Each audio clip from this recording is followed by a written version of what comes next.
Hello students, एक बार पुनः तुम्हारा हमारे एलएसपी परिवार में आपका सभी का दोबारा से स्वागत है।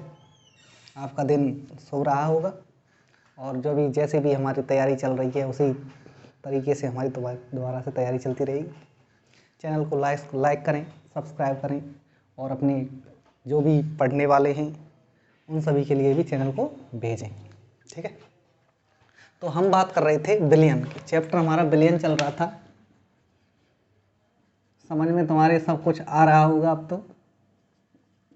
ठीक है, क्योंकि जब धीरे धीरे कोई नया चैप्टर स्टार्ट करते हैं तो ऐसी ही प्रॉब्लम्स आती हैं और खासकर केमिस्ट्री में तो आती है।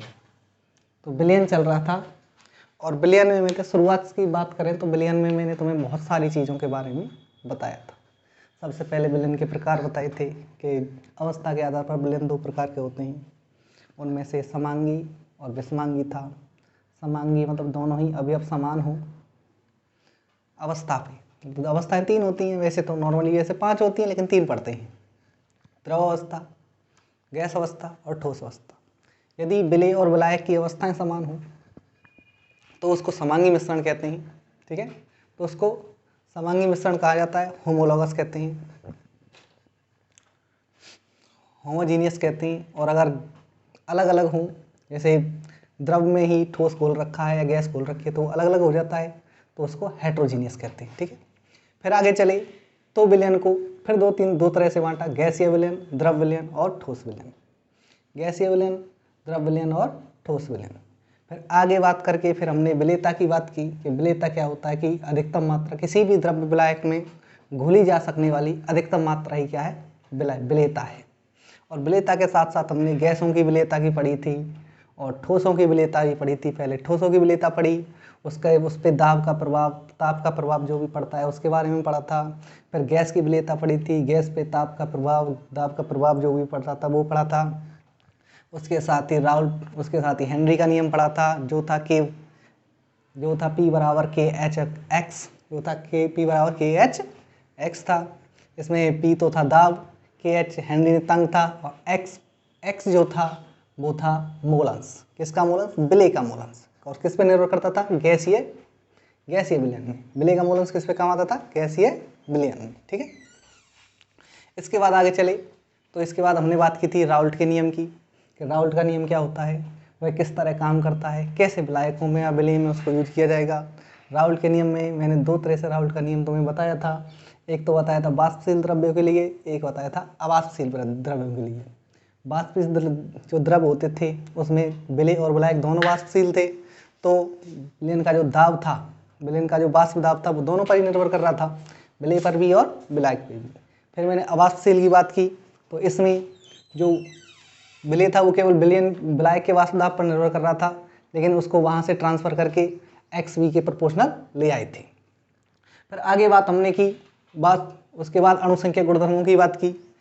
उससे पहले थोड़ा सा और बता दूं तुम्हें कि उससे पहले हमने वो आदर्श विलयन और अनादर्श विलयन की बात भी की थी। मतलब ऐसे विलयन जो राउल्ट के नियम का पालन करते हैं उनको आदर्श विलयन कहते हैं, जो राउल्ट के नियम का पालन नहीं करते उनको अनादर्श विलयन कहते हैं।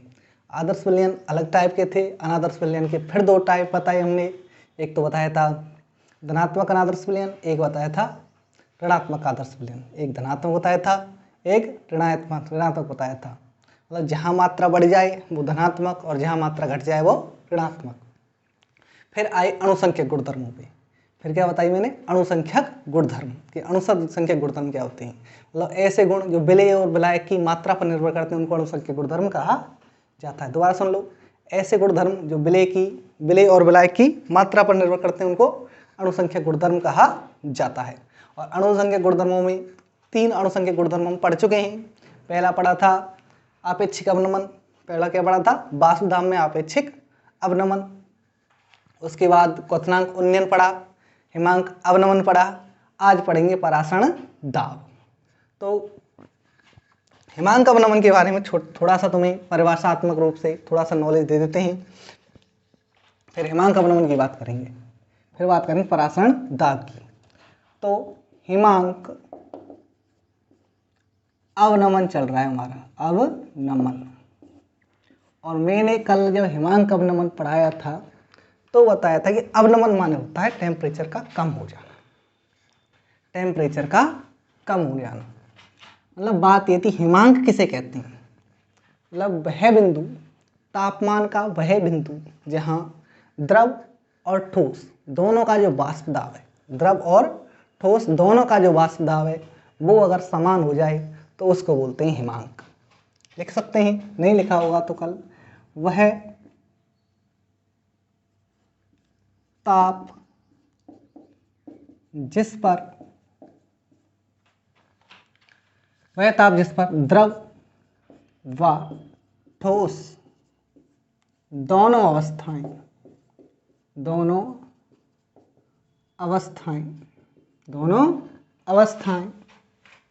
दोनों के लिए, अवस्था मतलब बोली दोनों के लिए, दोनों अवस्थाओं के लिए वायुमंडलीय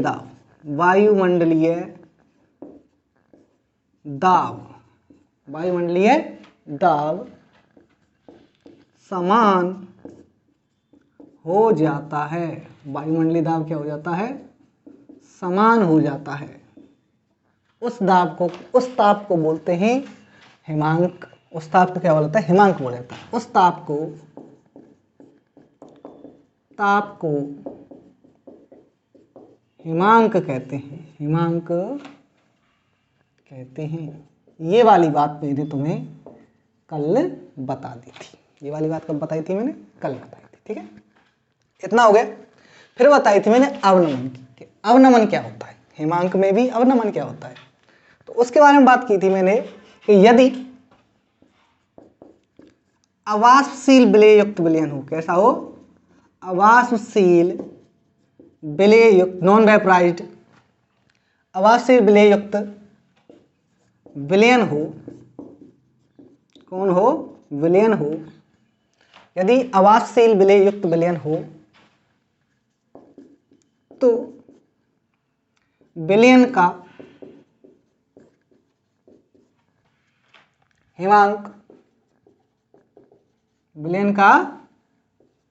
हिमांक विलायक के हिमांक से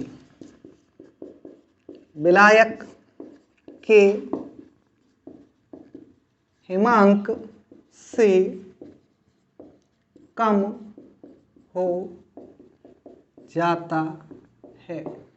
विलायक के हिमांक से कम हो जाता है, मतलब विलायक का हिमांक ज़्यादा रहेगा, विलयन का हिमांक कम रहेगा। और लिख सकते हैं, माना विलयन का हिमांक TF हो तो विलायक का हिमांक हो तथा विलायक का हिमांक T0F हो तो हिमांक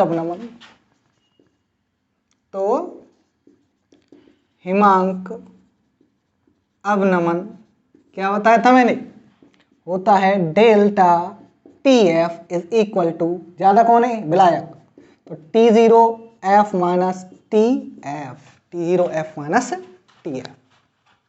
ठीक है।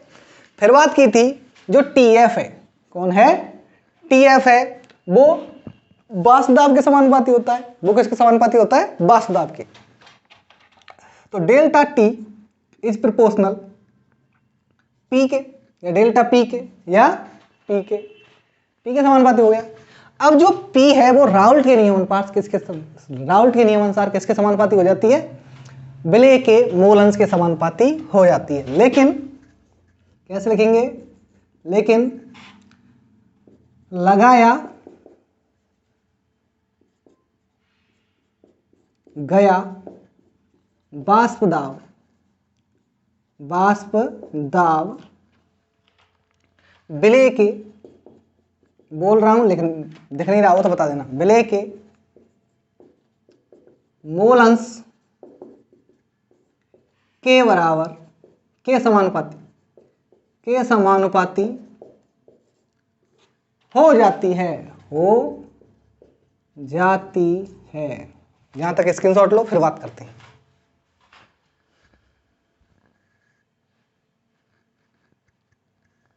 समानुपाती हो जाती है, ले लिया। सुनो, अब जो डेल्टा टी है वो किसके समानुपाती हो गया, पी के। अब दो बात हो गई, कितनी बात हो गई, दो बात तुम्हारे पास। कितनी बात हो गई तुम्हारे पास, दो बात हो गई तुम्हारे पास। अब कौन कौन सी, एक तो हो गया delta T F is proportional P, ठीक है, और एक हो गया delta P is proportional x भी। दो बात हो गई, ठीक है। अब इसकी जगह पे इसको रख सकते हैं, तो delta T F is proportional हो गया एक्स वी के। Delta T F is proportional किसके हो गया, एक्स वी के। और एक्स वी के बारे में मैंने अभी तुम्हें बताया था जब क्वथनांक उन्नयन पढ़ा रहा, तो एक्स वी क्या है, विलेय के मोल अंश। यहां लिख सकते हैं मोल फ्रिक्शन ऑफ सॉल्यूट। सॉल्यूट है ये, मोल फ्रिक्शन ऑफ सॉल्यूट है। कौन, एक्सवी। एक्सवी क्या है, मोल फ्रिक्शन ऑफ सॉल्यूट। अब जो मोल फ्रिक्शन होते हैं, मोल फ्रिक्शन जो है वो क्या है, X V. Mole fraction of S X V ऐसे भी लिख सकते हैं, तो N V upon N A plus N V, इसके मोल बटे टोटल मोल, ठीक है। W A sorry B upon W M, M B हो गया, नीचे आ गया ए है तो W A upon M A plus W B upon M B, ठीक है। कैपिटल एम है ये, ध्यान रखना, ये भी कैपिटल एम है। अब इसको जैसे हिमांक सॉरी उसमें क्वथनांक उन्नयन में नेग्लिजिबल कर दिया था, किसको, इसको, ऐसे ही इसमें नेग्लिजिबल कर देंगे। कैसे, इफ यदि W B upon M B is lesser than W A upon M A, W A upon M A, so W B upon M B is negligible या नगण्य मतलब छोड़ी जा सकती है। कौन, ये नेग्लेजेबल मतलब नेग्लेक्ट किया जा सकता है उसको, तो नेग्लेक्ट कर दिया। तो कैसे लिखेंगे, तो लिखा जाएगा डेल्टा टी एफ, प्रोपोर्शनल को हटाने के लिए नियतांक लाए के एफ। अब क्या लगाना है, एक्स वी की जगह लिखना है ये, इसको नेग्लेक्ट कर लिया, कौन लिखना है, ये वाली टर्म लिखनी है। तो लिखो W B upon M B वटे W A upon M A, W A upon M A, इसको हटा रहा हूं।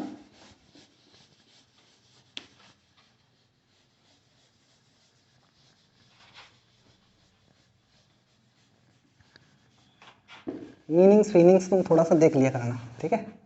मीनिंग्स ध्यान नहीं रहती, कभी कभी बहुत ज़्यादा प्रेशर रहता है दिमाग पे, तो थोड़ा सा तुम देख लिया करना मीनिंग तो, ठीक है।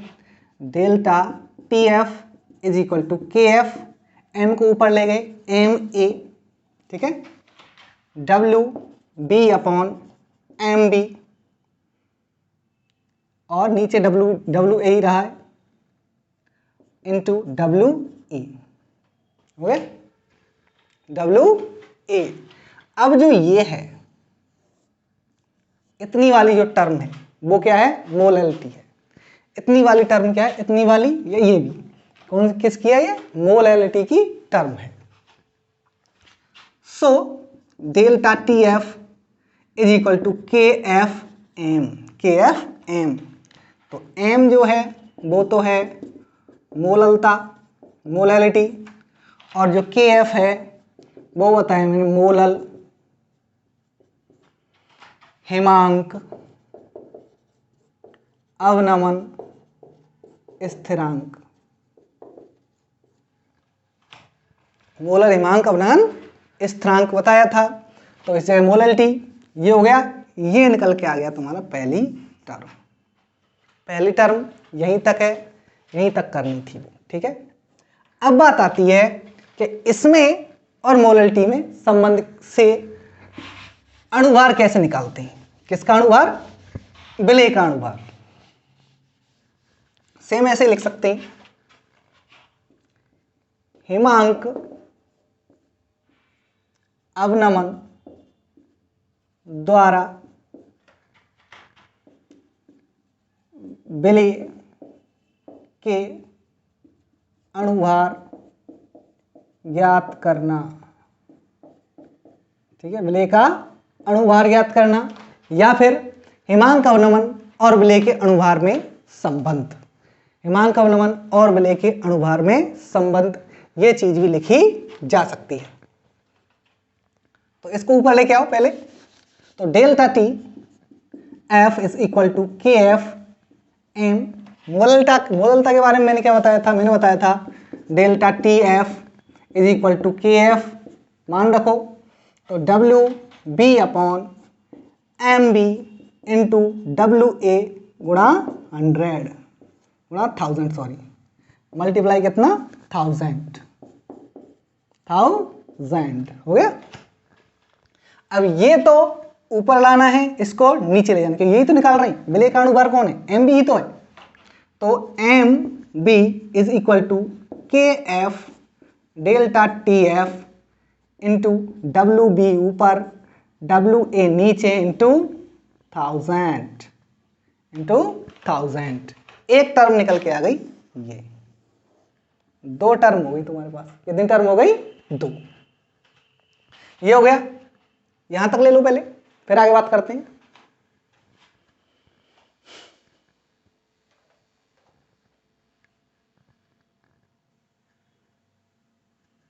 हो गया? सुनो, अब एक बांटॉफ थे। कौन थे? बांटॉफ थे। उन्होंने संबंध बताया था किसमें? हिमांक उन्नयन अवनमन स्थिरांक और किसमें? वाष्पदाब अवनमन में, वाष्पन की गुप्त ऊष्मा में। हिमांक अवनमन स्थिरांक कौन सा? के एफ, तथा वाष्पन की गुप्त ऊष्मा में संबंध,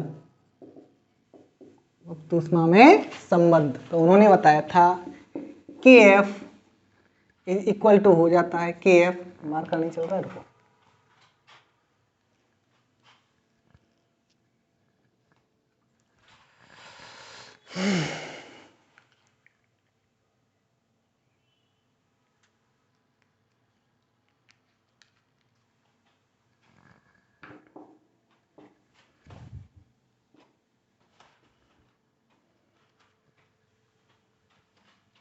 तो के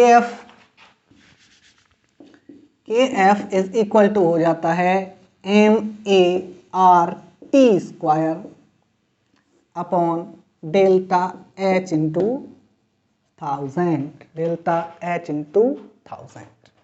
अब कौन कौन सा क्या क्या है वो चीज तुम जानते ही हो। ओके, एक सेकंड।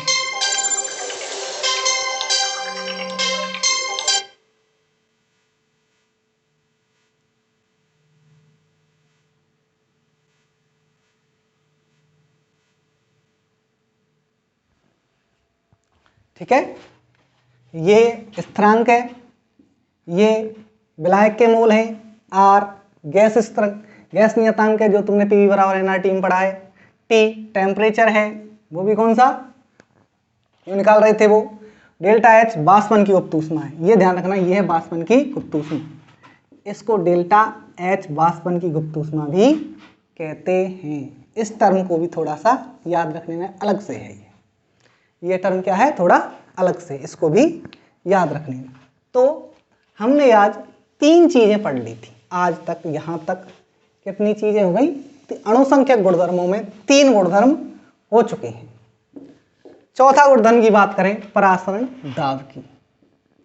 परासरण दाब, पहले परासरण देखेंगे, ऑस्मोसिस देखेंगे, फिर ऑस्मोटिक प्रेशर देखेंगे। ऑस्मोसिस, ऑस्मोसिस, ऑस्मोसिस परासरण, ठीक है। ऑस्मोसिस से पहले एक चीज और है, विसरण। विसरण, डिफ्यूजन। क्या है ये? डिफ्यूजन। होती क्या है वो समझो। विसरण का मतलब होता है कि कोई भी वस्तु है या कोई भी पदार्थ है, वो अगर उच्च सांद्रता से, किस सांद्रता से? उच्च सांद्रता से निम्न सांद्रता की ओर ट्रांसफर हो रहा है, निम्न सांद्रता की ओर प्रवाहित होता है। इसको बताऊंगा कि अभी मत लिखना है इसको। यदि कोई पदार्थ उच्च सांद्रता से निम्न सांद्रता की ओर प्रभावित होता है बिना कोई ऊर्जा के, मतलब विसरण में किसी भी तरह की एनर्जी की जरूरत नहीं होती, कि उच्च सांद्रता से निम्न सांद्रता की ओर कोई चीज कोई भी पदार्थ प्रवाहित होता है तो उसको बोलते हैं विसरण, उसको बोलते हैं डिफ्यूजन। उसको क्या बोलते हैं? डिफ्यूजन बोलते हैं, बिना कोई ऊर्जा के, मतलब इसमें ऊर्जा की आवश्यकता नहीं होती, इसमें किसी की आवश्यकता नहीं होती ऊर्जा की, इसमें किसी भी तरह की कोई भी एनर्जी की जरूरत नहीं है। तो लिखेंगे कैसे? मिटा दूं इसको? अभी मत लिखना, जब तक मैं लिखने की नहीं कह दूं जब तक नहीं लिखना है, ठीक है। परासरण अभी बताएंगे। डालो विसरण, विसरण, डिफ्यूजन इंग्लिश वाले डाल लेना, डिफ्यूजन। जब पदार्थों का परिवहन उच्च सांद्रता से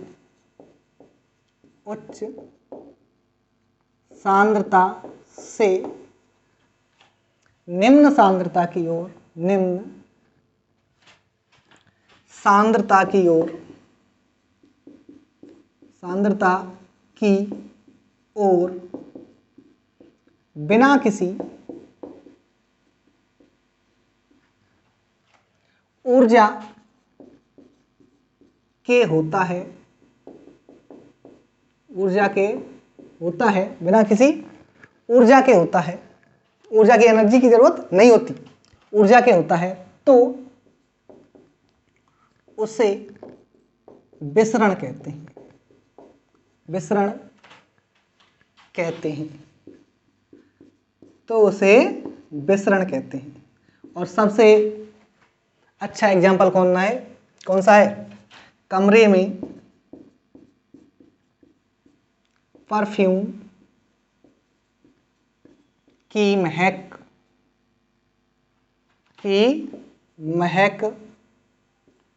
फैल जाना,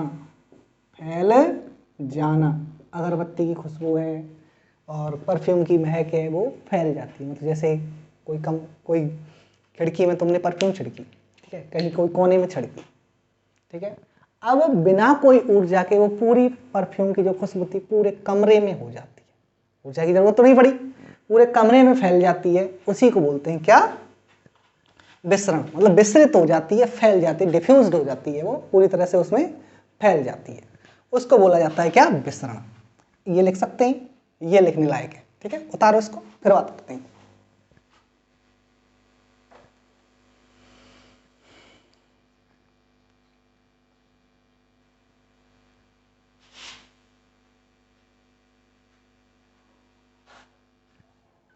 हो गया? हटाऊं? ठीक है। अब बात करेंगे परासरण की, ऑस्मोसिस। पहले ऑस्मोसिस की बात करेंगे, फिर ऑस्मोटिक प्रेशर की बात करेंगे। ऑस्मोसिस, ऑस्मोसिस परासरण। सुनो, सीधा लिख लेंगे। इसमें क्या होगा, वहां तो उच्च सांद्रता से निम्न सांद्रता की ओर चीजें जा रही थी बिना किसी एनर्जी के। यहाँ निम्न से उच्च की ओर लगाएंगे हम, यहाँ आएंगी निम्न से उच्च की ओर आएंगी चीजें, और वो भी किसके द्वारा? अर्ध पारगम्य झिल्ली द्वारा, सेमी परमिएबल मेम्ब्रेन द्वारा चीजों को लाया जाएगा। सुन लो अंतर क्या था। विसरण जो था, कौन? विसरण, और एक है परासरण, दो है, एक विसरण एक परासरण। दोबारा सुन लो, इसमें तो उच्च से निम्न जा रही चीज, उच्च से निम्न जा रही है, उच्च सांद्रता से निम्न सांद्रता की ओर जा रही है। यहां विलयन दो हैं और यहां निम्न से और उच्च सांद्रता की ओर जा रही है, निम्न से उच्च सांद्रता की ओर जाती है। यहां एनर्जी नहीं चाहिए, यहां एनर्जी चाहिए, यहां एनर्जी चाहिए। यहां किसी भी तरह की मेम्ब्रेन की या झिल्ली की जरूरत नहीं होती, यहां झिल्ली की जरूरत नहीं होती, लेकिन यहां सेमी परमिएबल झिल्ली की जरूरत होती है। एसपीएम इसमें लगाई जाती है, जिसको बोलते हैं सेमी परमिएबल मेम्ब्रेन, अर्धपारगम्य झिल्ली, जिसको बोला जाता है अर्धपारगम्य झिल्ली। परासरण में अर्धपारगम्य झिल्ली का यूज किया जाता है। अंतर क्या क्या है वो देख लिया। विसृत में तो उच्च से निम्न, एनर्जी की जरूरत नहीं है और झिल्ली की भी जरूरत नहीं है। इसमें निम्न से उच्च एनर्जी की जरूरत होगी और एसपीएम का यूज किया जाएगा। एसपीएम मतलब semi permeable membrane, semi permeable membrane, SPM अर्धपारगम्य झिल्ली। ठीक है, लिखो।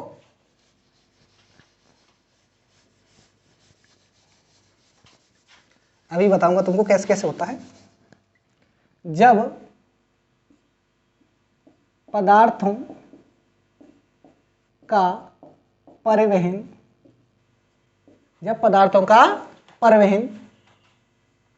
निम्न सांद्रता से, पदार्थों का परिवहन निम्न सांद्रता वाले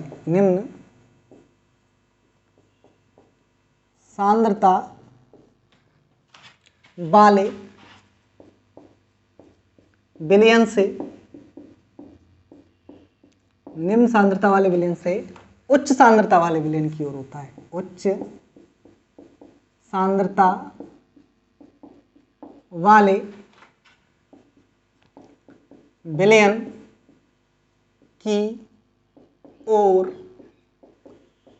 होता है, विलयन की ओर होता है, तो उसे परासरण कहते हैं। तो उसे परासरण कहते हैं तथा पदार्थों का परिवहन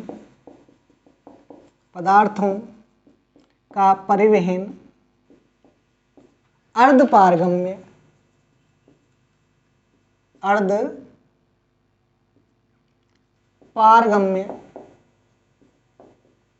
झिल्ली द्वारा किया जाता है, झिल्ली द्वारा किया जाता है। इसमें ऊर्जा की आवश्यकता होती है,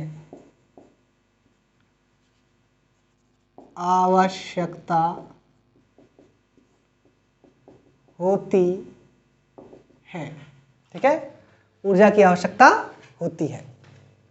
अब सुनो, शब्द आया है अर्धपारगम्य झिल्ली। जो अर्धपारगम्य झिल्ली, जैसे तुमने ये प्याज देखी है, तुमने 10 में 9 में 8 में प्रैक्टिकल तो करते नहीं है तुम्हें पता ही है, लेकिन 11 में तुम्हें प्रैक्टिकल किया हो, वो बायोलॉजी वाले हैं उनको प्रैक्टिकल कराया होगा, किसका? प्याज की झिल्ली वाला। तो जो प्याज की झिल्ली है वो भी एक तरह की झिल्ली ही है, मेम्ब्रेन ही है। और अंडे जो होता है उसमें जो झिल्ली निकलती है फलने के बाद ऊपर का जो कैल्शियम कार्बोनेट का खोल है उसको हटाने के बाद एक पतली सी झिल्ली निकलती है, वो भी झिल्ली ही है। सेम ऐसे ही ये तो प्राकृतिक झिल्लियाँ हैं। ये कैसी झिल्लियाँ हैं? प्राकृतिक। सेम ऐसे ही अर्ध पारगम्य झिल्ली बनाने के लिए, कौन सी झिल्ली बनाने के लिए? अर्ध पारगम्य झिल्ली बनाने के लिए फिनॉल और पोटेशियम फेरोसाइनाइड का यूज किया जाता है। फिनॉल अथवा पोटेशियम फेरोसाइनाइड की झिल्ली बनाई जाती है। और उस झिल्ली में, जो झिल्ली बनेगी, उस झिल्ली में छोटे छोटे छिद्रों का एक जाल होता है, एक परिसर होता है, जिससे पदार्थों का ट्रांसफर होता है। देख सकते हैं इस बात को। कृत्रिम रूप से अर्ध पारगम्य झिल्ली, अर्ध पारगम्य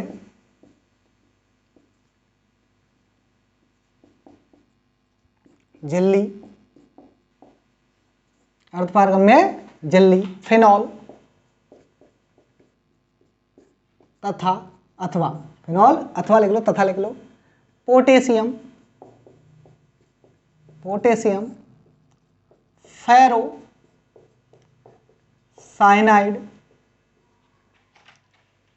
की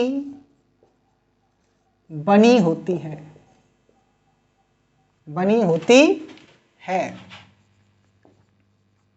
इसमें अनेक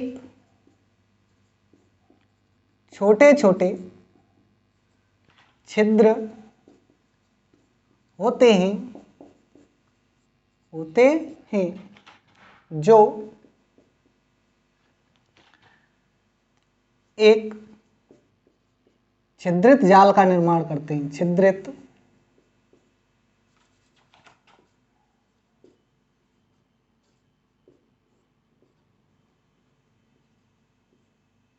जाल का निर्माण करते हैं। छिद्रित जाल का निर्माण करते हैं। छिद्रित जाल का निर्माण करते हैं और इन्हीं से ही पदार्थों का परिवहन होगा। तुमने देखा होगा जो कोशिकाएं हैं, बॉडी की जो कोशिकाएं हैं, वो भी किसी तरह काम करती हैं, अर्ध पारगम्य झिल्ली की ही तरह काम करती है। जो कोशिका की जो मेम्ब्रेन है, वो जो सेल मेम्ब्रेन जिसको बोलते हैं, वो भी अर्ध पारगम्य झिल्ली की तरह ही काम करती है। केवल उन्हीं चीज़ों को अंदर बाहर करती है जिनकी ज़रूरत है और जिनकी ज़्यादा, अगर ज़रूरत नहीं है, जैसे कोई वेस्ट है, उसकी ज़रूरत नहीं है तो उसको बाहर कर देगी, किसी चीज़ की ज़रूरत है तो उसको अंदर ले लेगी। वो सब कुछ अर्ध पारगम्य झिल्ली का ही काम होता है और इसके लिए ऊर्जा की आवश्यकता होती है। ठीक है, पहले इसका ध्यान तक स्क्रीनशॉट लो, फिर बात करते हैं।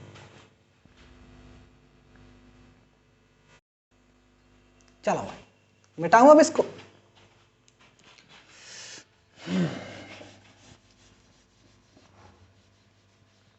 बहुत लंबे लंबे चैप्टर हैं तुम्हारे सिलेबस में। चलो कोई बात नहीं, देखी जाएगी, जो भी चलेगा अच्छा ही चलेगा, चिंता नहीं। जब तक हम हैं, जब तक क्या चिंता करना।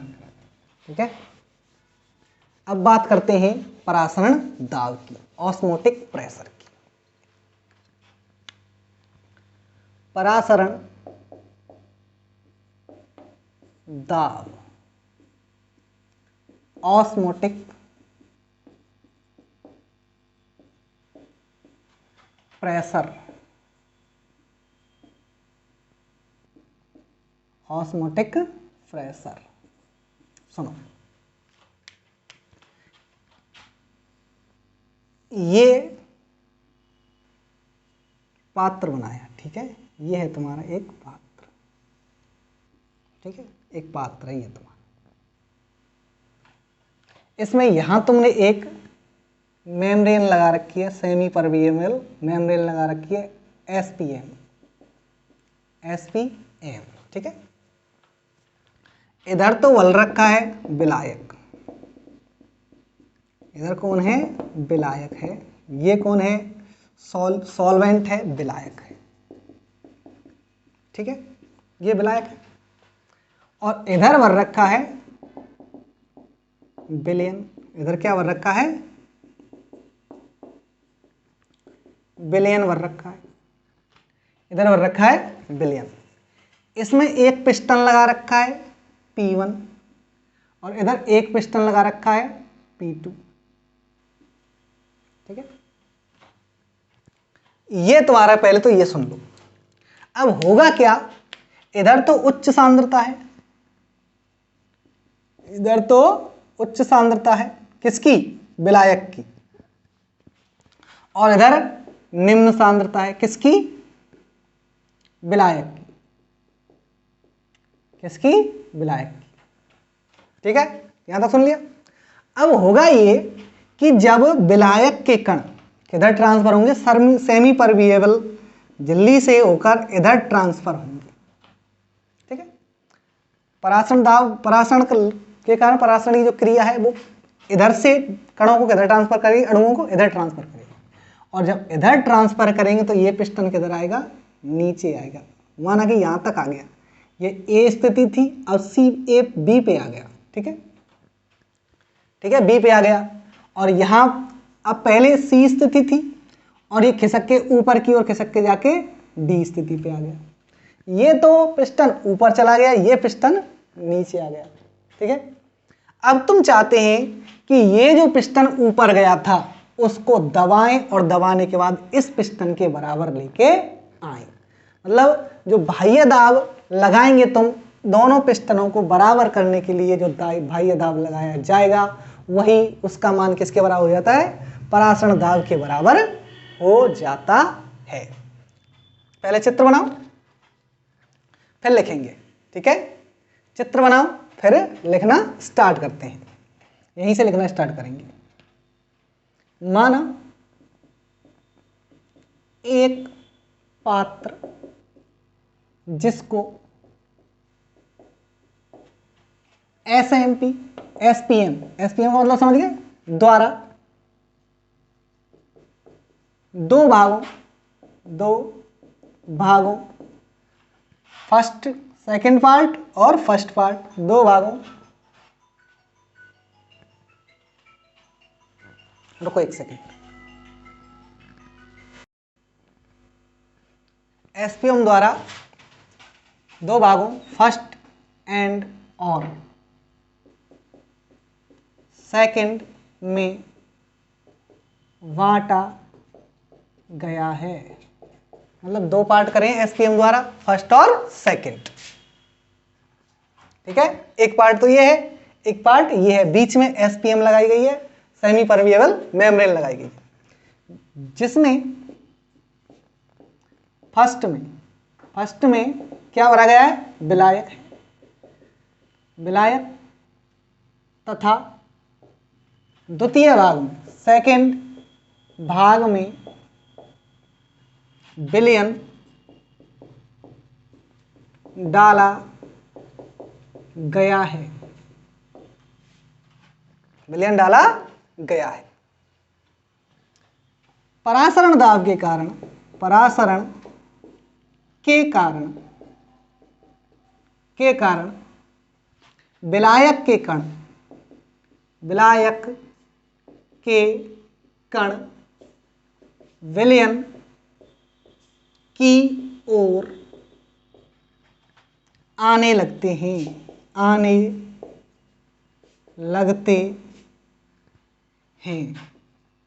विलयन की ओर आने लगते हैं, विलयन की ओर आने लगते हैं, इधर आएंगे और विलयन की ओर आने लगते हैं तो विलायक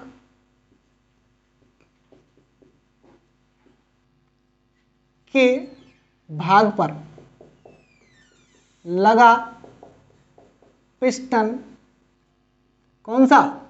P1 नीचे आने लगता है, नीचे आने लगता है तथा पिस्टन P2 ऊपर चला जाता है, ऊपर चला जाता है। क्यों ऊपर चला जाता है?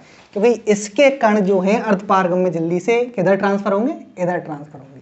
और जब इधर ट्रांसफर होंगे तो इसके जो पानी भरा हुआ था, इसमें जो भी विलायक भरा हुआ था उसकी मात्रा कम होगी, पिस्टन आएगा नीचे। और जब इधर चले जाएंगे तो ये बढ़ेगा, पिस्टन चला जाएगा ऊपर। अब पिस्टन P2 पर लगाया गया बाह्य बल, बाह्य दाब या बाह्य बल, जिसके कारण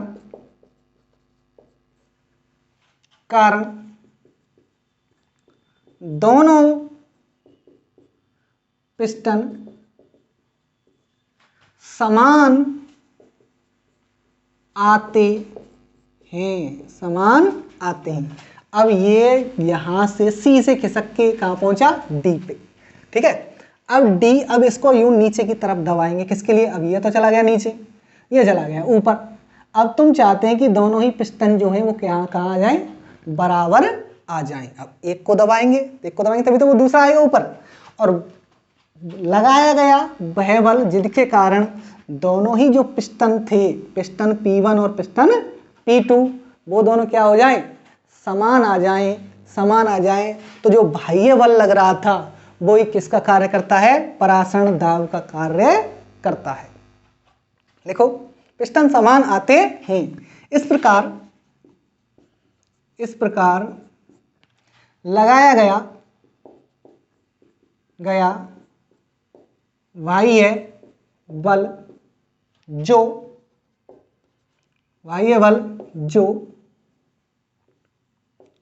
परासरण को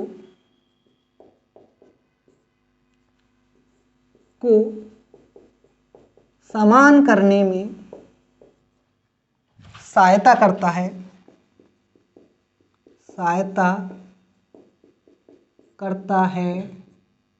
उसे ही परासरण दाब कहते हैं। सीख गए, उसे ही परासरण दाब कहते हैं, जिस दाब के कारण दोनों ही पिस्टन क्या हो जाएं, समान स्थिति में आ जाएं, उसी को बोलेंगे परासरण दाब। ठीक है, उसी बाह्य बल को क्या बोला जाएगा, परासरण दाब। हो गया। अब विलयनों की बात करें कि विलयन कितने प्रकार के होते हैं। कल, आज विलयन तक ही पढ़ाएंगे, फिर कल परासरण के नियमों के बारे में बताया जाएगा। इसको उतारो, पहले स्क्रीनशॉट ले सकते हैं। चलो हटाओ, ठीक है। विलयनों की बात और कर लेते हैं परासरण के आधार पर, फिर पढ़ाएंगे तुम्हें अगली क्लास में। समझ में नहीं आए तो कमेंट करके बता दिया करो कि सर यहाँ से इतनी थी और ये हमारी समझ में नहीं आई, तो हम अगली क्लास में उस चीज़ को क्लास शुरुआत में ही, क्लास के शुरुआत के 5-7 मिनट में उसे ही पढ़ा दिया करेंगे। ठीक है, सुनो। परासरण के आधार पर, परासरण दाब के आधार पर विलयनों के प्रकार, विलयनों के प्रकार। तो विलयन 3 प्रकार के होते हैं। पहला होता है समपरासरी विलयन। ठीक है, समपरासरी विलयन। दूसरा है अति परासरी विलयन, अति परासरी विलयन। जैसी परिभाषा वैसा ही सिस्टम है, परिभाषा नहीं लिखाऊंगा, केवल बताऊंगा, लिख लेना तुम। और है अल्प परासरी विलयन, अल्प परासरी विलयन। ठीक है, अल्प परासरी विलयन होते क्या क्या है वो सुनो। जैसे एक ये है, ये कोई तुम्हारा पात्र है, ठीक है। इस पात्र में बीच में लगी हुई है सेमी परमिएबल मेम्ब्रेन, मतलब 2 विलयन ले रखे हैं तुमने। एक विलयन ए ले रखा है, एक विलयन बी ले रखा है। सम परासरी मतलब 2 विलयनों की तुम तुलना करें, 2 विलयनों को देखेंगे, अगर दोनों का ही जो परासरण दाब है वो समान आता है, मतलब 2 विलयनों को दिए गए 2 विलयन जिनका परासरण दाब समान होता है, दिए गए 2 विलयन या 2 या 2 से अधिक विलयन जिनका परासरण दाब क्या हो, समान हो, उनको बोलते हैं समपरासरी विलयन। उनको क्या बोलते हैं, समपरासरी विलयन, जिनका परासरण दाब क्या होता है, समान होता है। परिभाषा लिख ली, ऐसे लिखनी है। ठीक है, फिर बात करते हैं अति परासरी और अल्प परासरी। वही 2 विलयन ले रखे हैं, इसका जो परासरण दाब कम है और इसका परासरण दाब ज्यादा है। ठीक है, ऐसे मान लिया। कि एक का कम है और एक का अधिक है, एक का अधिक है, ज़्यादा है। दो विलयनों में, दो परासरण दाबी विलयनों में जिसका परासरण दाब अधिक होता है, जिसका परासरण दाब अधिक होता है उसको बोलते हैं अति पराश्री, और जिसका दाब कम होता है उसको बोलते हैं अल्प पराश्री। अब ज़्यादा किसका माना? इसका। तो अति तो हो गया ये और अल्प हो गया ये।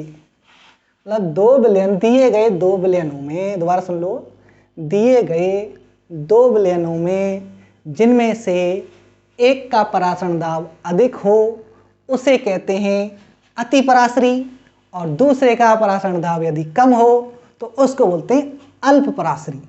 दोनों का समान हो तो बोलते हैं समपराश्री, दोनों का समान हो तो बोला जाएगा समपराश्री।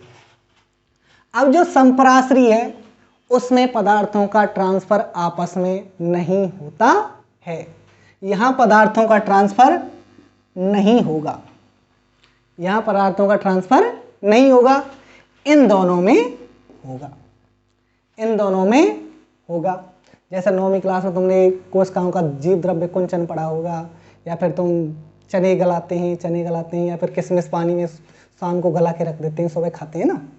तो वो वाला जो सिस्टम है वो यही है। कौन सा? अति पराश्री और अल्प पराश्री वाला सिस्टम है वो, कि जहाँ पानी की मात्रा कम होती है तब ज़्यादा से कम की ओर ट्रांसफर होगा, क्योंकि जो तुम्हारे मेवे हैं, चाहे वो चने हैं या तुम्हारी किशमिश है, वो कैसे सूखी है, तो पानी अधिक से कम की ओर जाएगा, पानी अधिक से कम की ओर जाएगी। जिधर जा रहा है वो अल्प पराश्री, और जिधर जा रहा है वो, जिधर अधिक है वो अति, और जिधर जा रहा है वो कम। अब जैसे किशमिश है तुम्हारी, किशमिश तुम्हारी क्या है? पानी रहित है, सूखी है, दबी हुई है, पिचकी हुई है, ठीक है। और तुमने पानी में उनको डाल दिया, तुमने उसको पानी में उनको डाल दिया। अब किशमिश के अंदर तो पानी की मात्रा कमी है भाई, बाहर ही तो ज़्यादा है। अब बाहर जो ज़्यादा है वो तो है अति, और किशमिश में अंदर पानी नहीं है, वो है अल्प। अब पानी किधर जाएगा? किशमिश के अंदर ट्रांसफ़र करेगा, किशमिश के अंदर ट्रांसफ़र करेगा, और इस किशमिश के अंदर घुसने के कारण ही किशमिश फूल जाती है। ठीक है, यहाँ तक हो गया? मुझे लगता है काफ़ी है। अब पढ़ाएंगे कल। चैनल को लाइक करें, सब्सक्राइब करें और अच्छे अच्छे कमेंट करें।